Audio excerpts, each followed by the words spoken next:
ghaffara. Ya Allah, ya Tuhan kami, ampunilah segala dosa kami, ya Allah. Ampunilah dosa ibu dan ayah kami, ya Allah. Rahmatilah mereka, ya Allah. Sayangilah mereka, ya Allah, sebagaimana mereka kasihkan kami sewaktu kami masih kecil, ya Allah. Rabbana hab lana minas salihin, ya Allah, ya Tuhan kami, anugerahkanlah kepada kami zuriat-zuriat yang saleh, ya Allah. اللهم اختم لنا بحسن الخاتمة ولا تختم علينا بسوء الخاتمة. Ya Allah, ya Tuhan kami, akhirilah hayat kami dengan pengakhiran yang mulia, ya Allah. Jangan dikau akhiri dengan hayat kami dengan perakhiran yang su, ya Allah. ربنا آتنا في الدنيا حسنة وفي الآخرة حسنة وقنا عذاب النار والحمد لله رب العالمين. قبل الله منكم. Baik, Alhamdulillah, kita telah sama-sama membaca dua surah, iaitu Suratul Sajadah dan juga Suratul Muluk. Bila ibu-ibu baca surah As-Sajadah itu, tiba di tempat sujud, sujud sajadah itu, sebenarnya sunatnya kita sujud sekali, kemudian kita menyambung bacaan kita. Baik, ibu-ibu yang saya kasih sekalian, insya-Allah kita sambung sedikit sahaja daripada tadabbur kita surah Yasin, tadabbur surah Yasin yang kita telah sama-sama ikuti ya, daripada saya ingat dah banyak bulan lah ya, belum habis lagi, dan insya-Allah pada malam ini kita tengok dua ayat sahaja, iaitu ayat 74 dan juga ayat 75. Baik, eloklah kiranya kalau kita baca sama-sama ibu-ibu ya. A'udzu billahi minasyaitonir rajim. Bismillahirrahmanirrahim. واتخذوا من دون الله آلهة لعلهم ينصرون لا يستطيعون نصرهم وهم لهم جند محضرون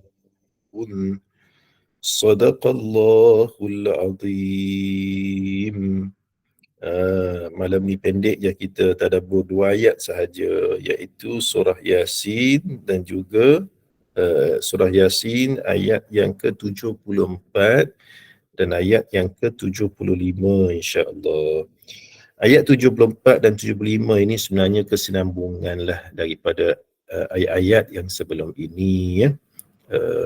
Iaitu Allah Subhanahu wa taala memberi peringatan yang sangat besar ya, kepada kita lah sebenarnya, di mana kalau ayat yang sebelum ini Allah Subhanahu wa taala menyatakan bahawa banyak nikmat ya yang Allah Subhanahu wa taala telah bagi kepada manusia ini ya. Salah satu contoh yang kita belajar iaitu nikmat haiwan ternakan, al-an'am, yang kita boleh nikmati haiwan tersebut sama ada sebagai makanan, sebagai kenderaan, sebagai minuman dan juga manfaat-manfaat yang lain. Namun demikian, sebahagian daripada mereka, yakni orang yang ingkar kepada baginda Nabi SAW ini, mereka ini kufur nikmat. Nikmat yang dah diberikan banyak, mereka kufur nikmat. Dengan apa? Bertuhankan selain daripada Allah. Melakukan sembahan selain daripada Allah Subhanahu wa taala. Lalu Allah Subhanahu wa taala mencela mereka dengan menyatakan wattakhadhu min dunihi alihatan la'allahum yunsarun. Kata Allah, mereka mengambil sembahan-sembahan selain daripada Allah dan agar mereka ini mendapat pertolongan daripada sembahan tersebut. La yastati'una nasrahum wa hum lahum jundun muhdarun. berhala-berhala, sembahan-sembahan mereka tadi tidak dapat menolong mereka. Padahal berhala-berhala itu menjadi tentera yang dipersiapkan untuk menjaga mereka, tetapi tidak mampu untuk menolong mereka. Jadi benda-benda yang mereka sembah ini tidak dapat sama sekali membantu dan menolong mereka. Sedangkan benda-benda itu sendiri menjadi tentera yang akan hadir pada hari kiamat untuk memberi azab seksa kepada mereka. Allah, ya, inilah satu perkara yang kita minta jauh-jauh dengan Allah Subhanahu wa taala supaya janganlah kita ini diuji dengan perkara-perkara yang membawa kekufuran kepada Allah. Lebih-lebih lagi sampai peringkat melakukan sembahan selain daripada Allah Subhanahu wa taala, ya. Jadi kita bersyukurlah ibu-ibu, ya. Kita ini kebanyakanlah, saya kira kalau kita orang Malaysia ini, terutama bila kata kita orang Melayu, orang Islam, asal daripada ibu dan ayah yang beragama Islam. Kan, bila ibu dan ayah ini beragama Islam, maka kita pun Islam, kan. Kita minta jauh-jauh, kita maksudnya tidak tak boleh nak fikir macam mana kalaulah mak ayah kita ini tidak diberi hidayah oleh Allah dengan hidayah Islam. Kita hari ini belum tentu lagi, maksudnya kita ini akan beriman dengan Allah Subhanahu wa taala. Tak ramai yang lahir daripada belum Islam, kemudian sampai satu masa dia berhidayah oleh Allah untuk memeluk Islam, tak ramai. Tapi kita ni Allah dah pilih siap-siap, daripada keturunan kita, mak ayah kita, atuk nenek kita daripada dulu telah memeluk Islam, maka kita pun Islam. Kenapa? Kerana seandainya kita mensyirikkan Allah Subhanahu wa taala dan mengambil sembahan-sembahan lain selain daripada Allah Subhanahu wa taala, orang yang melakukan demikian, mereka sembah tu, mereka mengharapkan sembahan tersebut membantu mereka besok. Tapi sebenarnya sembahan-sembahan tersebut juga telah dipersiapkan oleh Allah untuk mengazab mereka di negeri akhirat.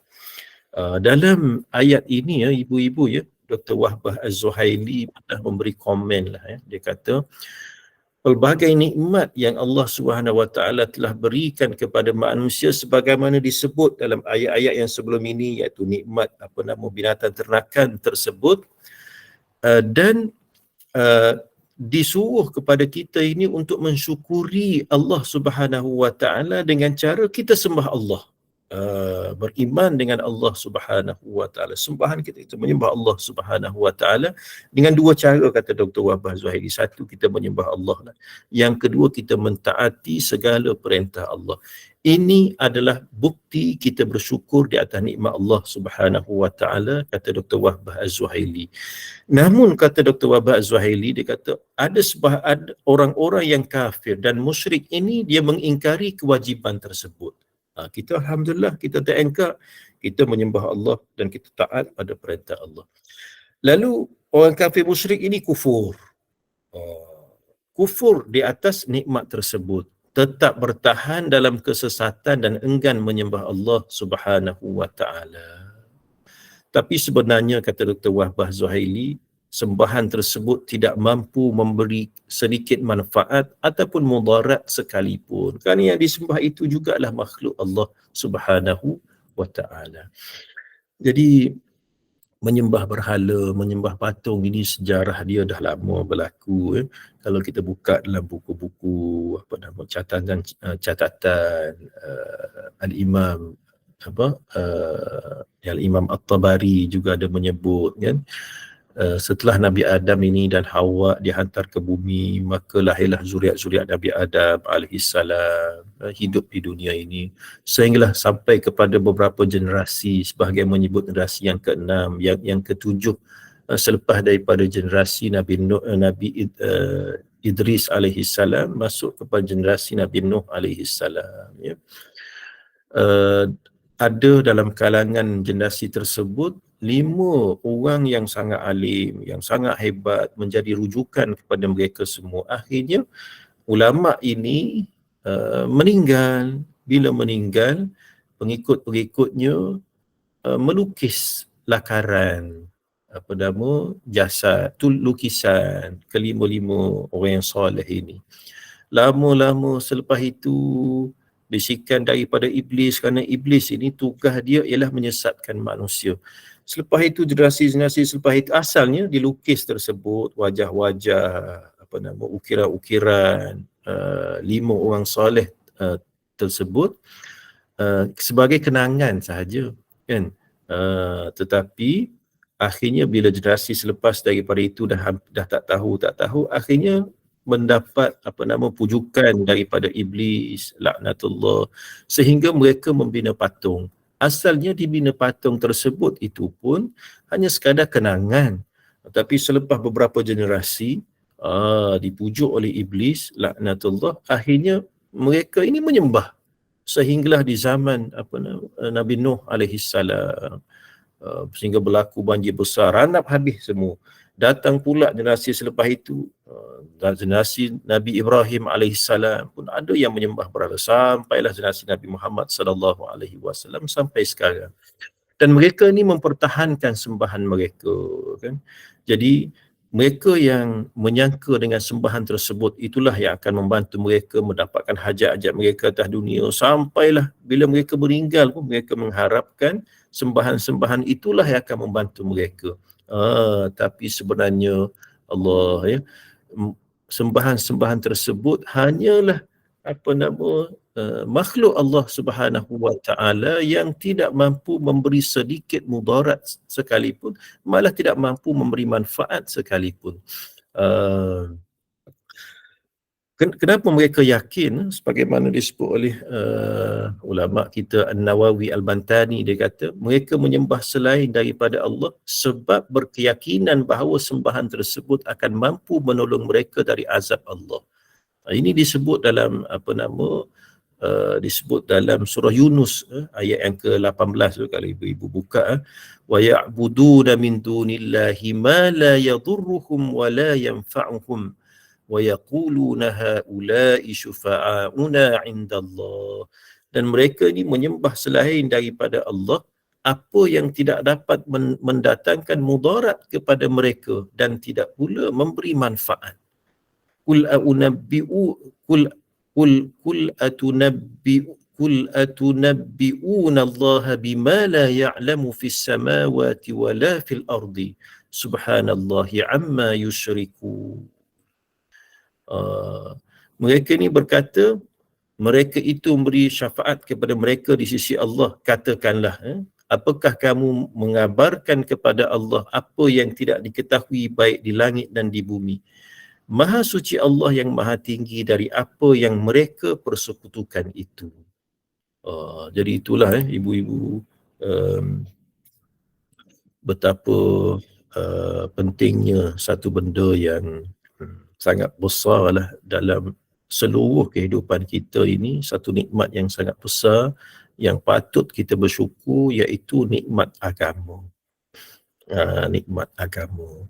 Jadi kita yang dah dilahirkan dalam keadaan beragama, anak cucu kita juga dilahirkan dalam keadaan beragama, maka kita perlu untuk sungguh-sungguh mempertahankan akidah kita ini.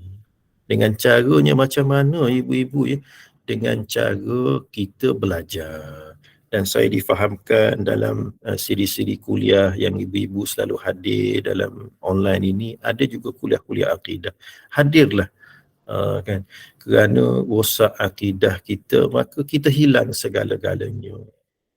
Belajarlah ilmu akidah, ilmu tauhid, supaya kita menyembah Allah Subhanahu wa taala dengan keyakinan yang benar. Bila kita meninggal, ibu-ibu, sekarang ni kita dengar berita-berita di antara tanda akhir zaman, kata Sayyidina Anas ibn Malik, ialah berlakunya kematian yang mengejut ramai, sehat tiba-tiba meninggal. Minggu lepas Allah uji 10 keluarga tu kan yang terhempas pesawat ringan, bawah ada motor, bawah ada kereta pun meninggal 10 orang, mengejut semua tu kan. Dan banyak kematian-kematian yang lain. Di pejabat saya pun pada minggu lepas kan, elok-elok kerja, kemudian hari Khamis tu pergi kursus, pergi mesyuarat tengah hari meninggal, ya. Jadi bila kita meninggal ini, kita tak tahu bila kita meninggal. Tapi yang penting, yang kita tahu, kita pasti meninggal, dan kita semua ini adalah bakal jenazah semua kita ni kan. Cuma apa yang saya nak bagi tahu ialah bila kita meninggal, kita akan dimasukkan ke dalam liang lahat lah, dimasukkan ke dalam kubur. Dalam satu hadis tu disebut apabila kita ditimbus, kemudian orang yang hadir untuk mengebumikan kita akan balik, dan kita di dalam tu kita boleh mendengar bunyi tapak kaki mereka tu berjalan. Kita kat bawah kita boleh dengar. Setelah itu kita akan didatangi dengan, kalau kita orang yang baik, kita orang banyak amal soleh, kita akan ada teman kita apa? Solat kita akan berada di bahagian kepala, zakat akan berada di bahagian sisi kanan, apa lagi? Puasa akan berada di sisi kiri kita, kemudian amal soleh yang lain yang kita buat tu akan berada di bahagian kaki kita. Kalau kita banyak amal soleh, banyak semayang sunat, banyak puasa sunat, banyak zakat kita sempurna, amal baik yang baik sempurna, adalah teman kita. Kalau tak ada, macam mana? Allah, kita akan didatangi selepas itu dengan dua malaikat yang akan audit kita, yang akan bertanya soalan kita. Walaupun soalan ni dah lama bocor, tapi masalahnya walaupun kita hafal jawapan dia, bukan hafalan kita yang menjawab tu. Yang menjawabnya ialah amal soleh kita, iman kita. Kan? Ibu perasan tak soalan pertama ditanya tentang apa? Ada tak ditanya tentang macam mana nak buat kek batik ke apa? Bukan. Ada tak ditanya isu-isu masalah yang biasa kita buat? Bukan. Ditanya benda yang paling pokok, iaitu ditanya tentang akidah sebenarnya. Ditanya apa? Marrabbuka. Siapa Tuhan kami? Marrabbuka tu maksudnya soalan akidah. Sebab itu kita kena kenal Tuhan kita. Kita nak kenal Tuhan, tak boleh kita nak main bayang-bayang, fikir-fikir sendiri, baca sendiri-sendiri, tak boleh. Dia masalah keimanan. Jadi kita kena belajar secara berguru. Kan jadi alhamdulillah dalam kuliah kita pun ada kuliah tauhid, kuliah kitab fiqh al-akhbar, ni kan, kuliah tentang tauhid, masya-Allah. Jadi hadirlah kuliah-kuliah tersebut supaya yang paling penting kita kenal Allah Subhanahu wa taala. Hari ni kalaulah ditakdirkan malam ni kita meninggal, ni tak jauh lah kita kata kan, tapi kalau bila ni tak tahu, idza jaa ajaluhum la yastakhiruna sa'atan wa la yastaqdimun. Bila tiba ajalnya, maka tak akan terlewat walaupun satu detik, satu saat, dan tidak akan diawalkan walaupun satu saat, kan, tetap mengikut ketentuan Allah Subhanahu wa taala. Kalaulah malah ditakdirkan saya lah Tan Sri Israel datang untuk ambil nyawa. Katakanlah saya meninggal malam ni, saya ingat kalau meninggal pukul 12 malam, saya rasa pagi subuh esok tu jenazah saya ni dah ada depan jemaah kat masjid dah nak semayang dah, lepas subuh orang akan semayang dah, kan. Dah cerah sikit 7.30, pukul 8 orang dah bawa ke kubur. Selesai kalau pukul 8 bawa ke kubur, 8.30 dah selesai dah orang timbus. 8.30 tu malaikat dah audit dah. Allah, pada ketika itu mampu tak kita nak jawab marrabbuka, siapa Tuhan kamu, dengan iman kita yang jelas berdasarkan kepada ilmu, kan? Apa yang kita bimbang, apa yang kita risau hari ni, berapa ramai dah kita hantar adik-beradik kita ke kubur, kita hantar kadang-kadang mak ayah kita ke kubur, ada sebahagian daripada kita pernah menghantar suami dan pasangannya ke kubur, dan ada yang pernah menghantar zuriat sendiri ke kubur, kan, hantar anak, hantar menantu, Allah panggil dulu, kan. Orang yang kita hantar itu, adakah kita yakin dia kenal Allah Subhanahu wa taala, kan? Itulah. Jadi penting sangat belajar, penting sangat ilmu. Masuklah sekarang ni banyak medium-medium yang kita boleh guna, kan. Secara online pun ada yang yang sempat pergi belajar dalam bilik-bilik kuliah yang dibuat pada hujung minggu, kuliah tauhid, kuliah akidah pun ada di masjid dan di surau pun ada. Faham, tanya, supaya apa? Supaya akidah kita ni akidah yang benar, akidah yang betul mengikut ahli sunnah wal jamaah. Ya. Jadi poinnya ialah Allahu Akbar, poinnya ialah uh, belajarlah mengenal Allah Subhanahu wa taala supaya apa? Supaya amal perbuatan kita ini, sama ada i'tiqad kita, sama ada lisan kita, sama ada perbuatan kita, jangan sampai mensyirikkan Allah Subhanahu wa taala tanpa kita sedar. Kadang-kadang orang terbuat perkara-perkara yang syirik pada Allah dalam keadaan dia tak tahu. Kenapa? Kerana dia tak belajar. Jadi itulah pentingnya ilmu, agama kita ni dibina di atas ilmu, dibina di atas ilmu. Belajarlah. Jangan sampai menjadi macam orang musyrik yang disebut dalam Quran ini. Wattakhadhu min dunillahi alihah. Mereka ni ambil selain daripada Allah sebagai sembahan. Ada yang mengambil authan, patung dibuat daripada batu namanya authan. Patung yang dibuat daripada kayu asnam, macam-macam nama, jenis nama, Lata, Uzza zaman Nabi dulu, zaman sekarang pun macam-macam jenis nama. Mereka menganggap itulah Tuhan. Ada sebahagian menganggap itu bukan Tuhan, itu sebagai perantaraan dengan Tuhan, macam-macam lah, tapi syirik pada Allah Subhanahu wa taala. Dan pada i'tiqad mereka mengikut Dr. Wahbah Zuhaili, mereka sembah tu bila diterangkan oleh baginda Nabi sembahan ini tidak memberi manfaat, tidak memberi mudarat, mereka tetap yakin kalau berlakunya hari kiamat, mereka nak berpegang kepada, nak minta bantuan daripada sembahan-sembahan mereka. Sedangkan kata Allah Subhanahu wa taala, Allah bagi ingat, la yastati'una nasrahum. Berhala-berhala itu takkan boleh membantu mereka. Wahum lahum jundum muhdarun, kata Allah. Sedangkan benda-benda tersebut sendiri menjadi tentera yang akan hadir pada hari kiamat untuk memberi azab seksa kepada mereka. Bila orang tanya, apa dia bahan bakar daripada api neraka? Bahan bakar daripada api neraka ialah antaranya apa? Batu-batu, berhala-berhala yang disembah menjadi bahan bakar pada hari di dalam neraka besok.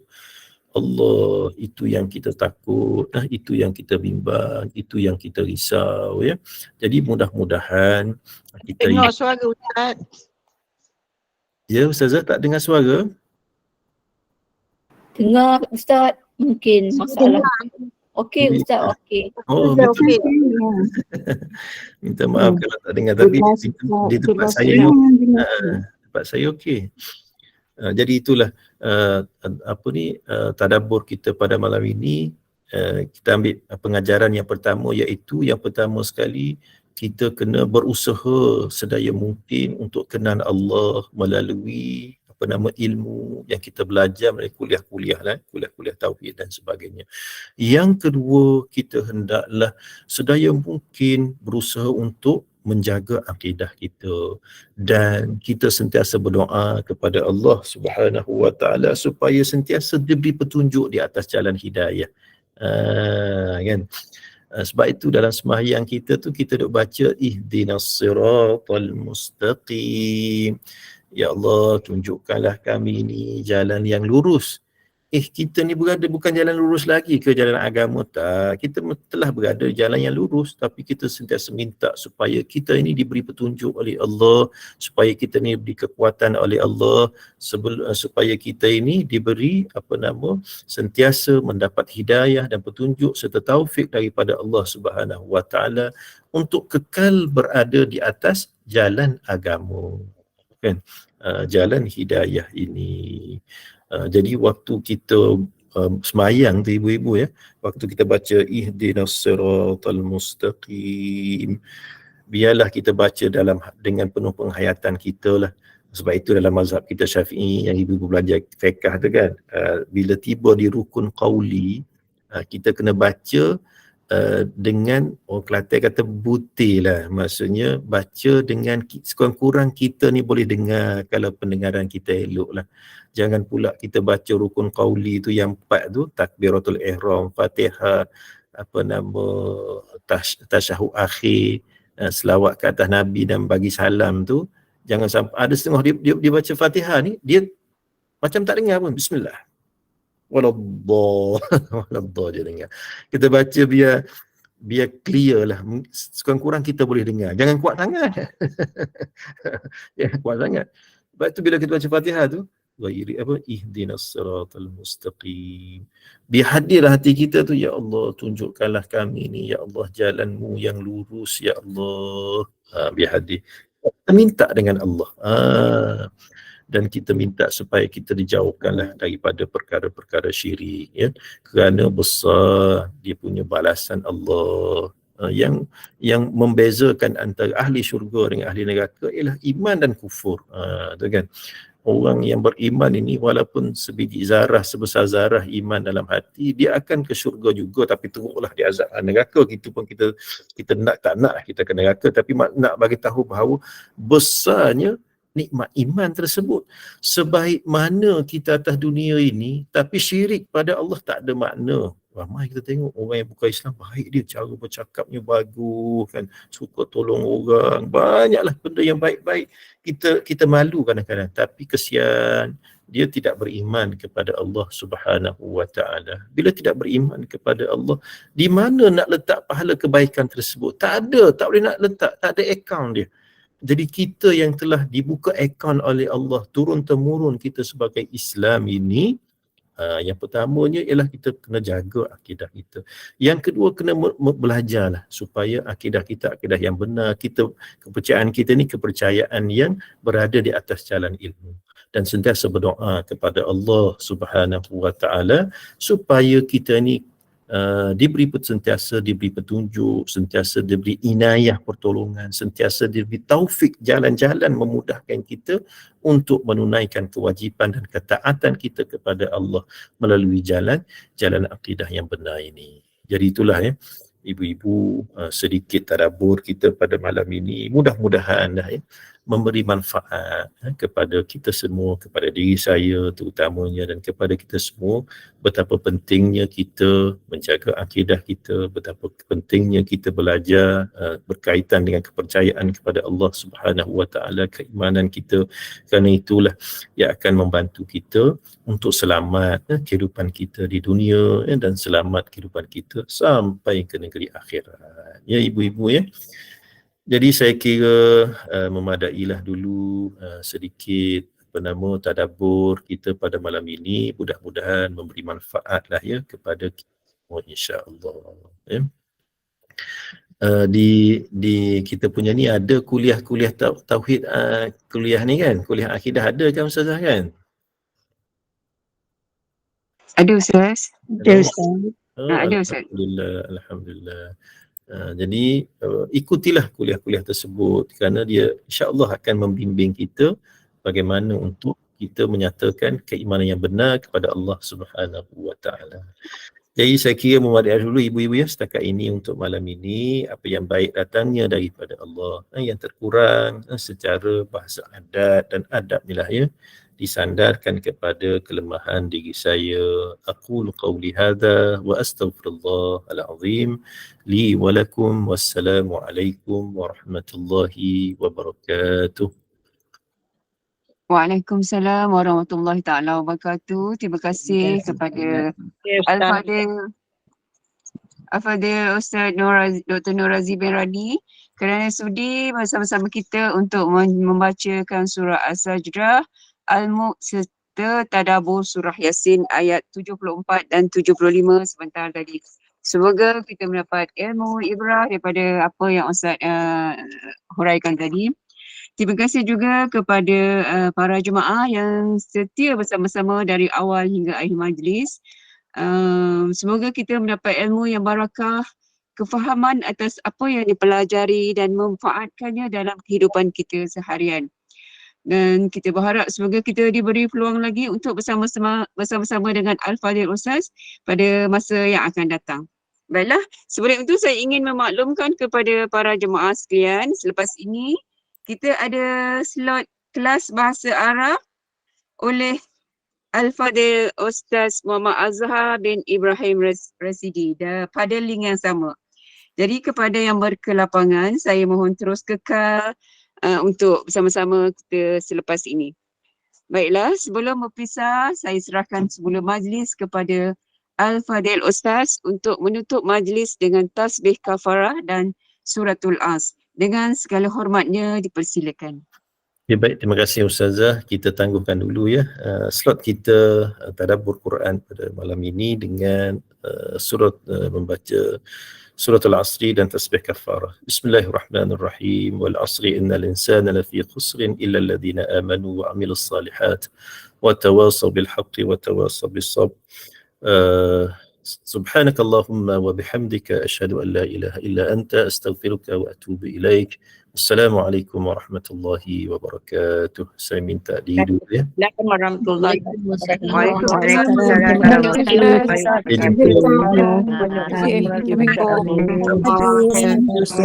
Assalamualaikum. Terima kasih Ustaz. Okey, kepada yang berkelapangan, mohon kekal dalam link untuk kelas bahasa Arab selepas ini dengan Al-Fadil Ustaz Azhar. Kita ada lebih kurang dalam 8 minit lagi. Ustaz dah masuk ya? Kita tengok dulu.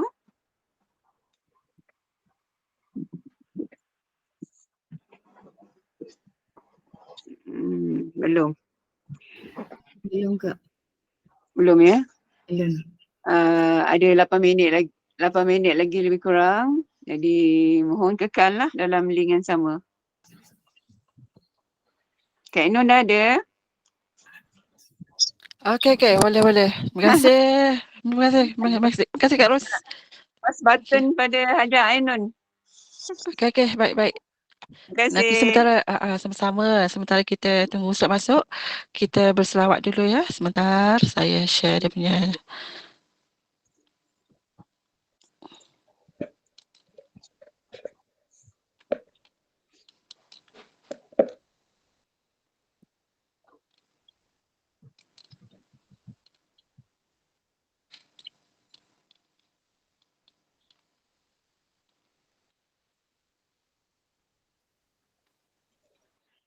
Kak Hajar Ainun nak berselawat. Mari kita sama-sama selawat. tengah mencari ni ha. Dia loading.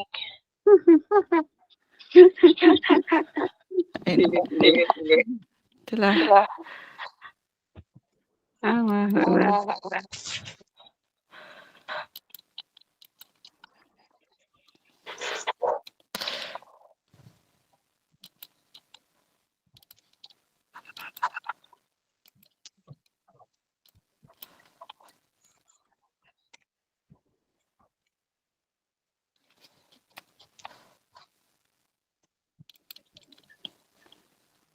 Selawat apa aja? Selawat Ibrahim Biah. Oh. Mana dah? Mendengung pula ya? Lah kenapa? Ada yang buka. Ada yang buka ni apa tu? Tak tutup. Terus tengok je.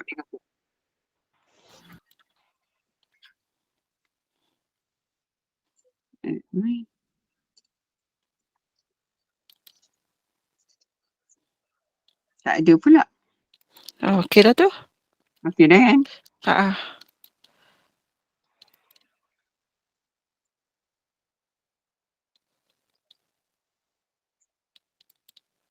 صليت على إبراهيم وعلى آل إبراهيم